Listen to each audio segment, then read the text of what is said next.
We're very excited to have Liz Ray Dalton with us this evening. The show has been a long time in the coming. Liz has always been part of our stable, but we've never had her as a solo artist here.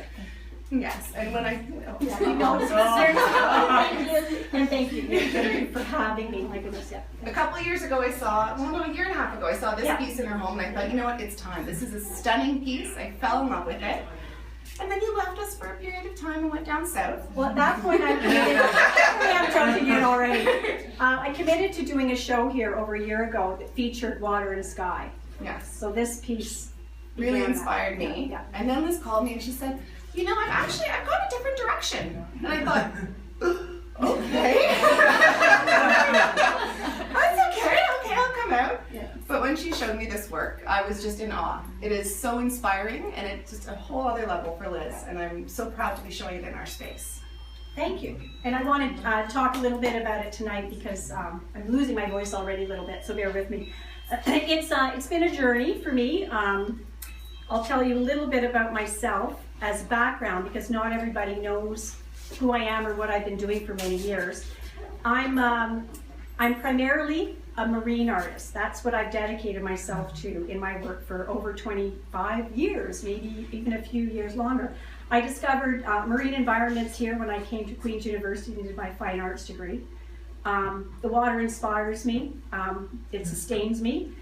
So I'm inspired by Lake Ontario, its history, Kingston waterfront, the river, St. Lawrence River. I live on the river, I live on an island. I'm inspired by the history of the river, the people from my island. Sarah Welsh is here, my history friend back there somewhere.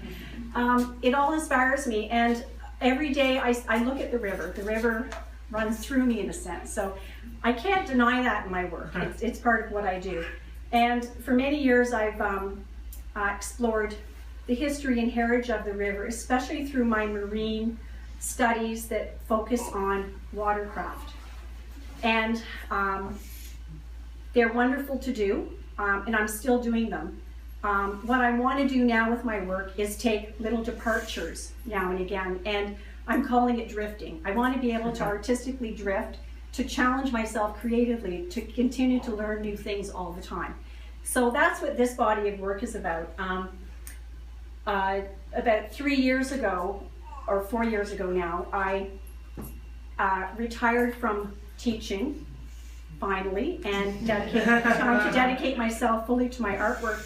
At the same time, with that shift in my life, there was some other shifting that went on, and that, as a result, seeped into my thinking about my work, and I needed to use those ideas in the work that I was creating. So the theme of navigation and journey, transformation, those big life questions that we think about sometimes, that started to preoccupy me with my work, and I decided I was going to really address those themes in what I was doing. So I created a body of work that, at that time, that was inspired by a great poem, great epic marine poem, called The Rime of the Ancient Mariner, and I'm still working on that series. And that series got me into a whole number of great projects, including portraiture. And again, that's work that I still have underway. So last year, when I committed to Kate to doing things that featured earth, sort of water and sky for my river environment, which I really wanted, it was an appealing thing to me conceptually because it allowed me room, literally endless vistas that I could work with, either out on the water or in the sky itself. So that I was very committed to, and it was one night on the river. We were out with friends in a boat, and I saw something happen with the sky. There was this dramatic storm front where two parts of the sky were colliding. And I took some pictures and I looked at them the next day and I thought, oh my goodness, I want to work with that. How can I do that? I knew that I couldn't do it with my oil paints. I just thought I've got to make a switch. I need something that really speaks strongly of texture. And I thought, I've got to get into my encaustic work. I had some experience in encaustics beforehand, but I knew I wanted to take a big plunge into it, which meant setting up my studio with equipment. There was a big learning curve, all new tools and materials.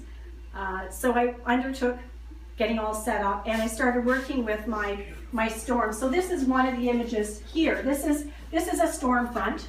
I've done a few of those pieces. One of them's here tonight, and very dramatic. And that's weather on the river, and that kind of weather, that storm, is the backstory or the backdrop for these driftwood pieces. The paintings that you see in encaustic are part of the story. They help explain the journey, the conditions of the weather, the wind, the things that have shaped this wood. Perhaps this started with a storm somewhere in a shoreline. The tree fell, swept away in a current, to be transformed. Kind of a bit of a life metaphor going on here with me with this, because I think we all undertake journeys in life.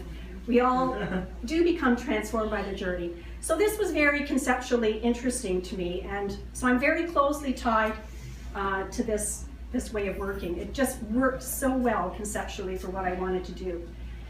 So I thought, okay, now I'm going to do these paintings. I'm going to speak about weather, the river, the journey, and then I thought, okay, I'm working with encaustic. I can put this encaustic on things that really explain journey really well. And I happen to have a driftwood collection outside my doorway, and I just decided that would speak really, really well for me through my work, really speak well about journey and my theme of navigation and transformation. So.